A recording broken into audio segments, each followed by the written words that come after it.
Wah, menariknya.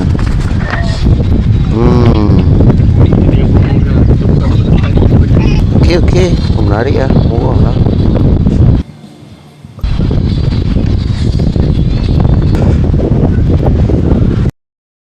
Wan!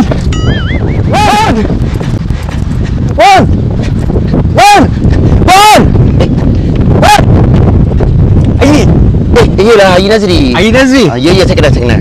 Follow Bon. Ya, saya tahu. Bon. Ha. Bon buat apa kat sini Bon? Oh, Ayi, kalau Ayi nak tahu, dekat Pantai Sepat ni Ayi, ada tempat masaj. Ha. Boy ingat, tengok ni.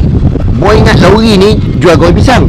Okey. Rupa-rupanya ni lori kowe untuk tempat masaj free. Wow. Senang lah boleh burut kat sini Bon. Hai, free urut, free masaj. Bon tak masaj ke? Tak tahu lagi. Ayi tak nak masaj? Tak nak. Tak nak masaj. Apa salah tak nak masaj? Free urut ni. Tak apalah. Ayi tak nak lah. Betul.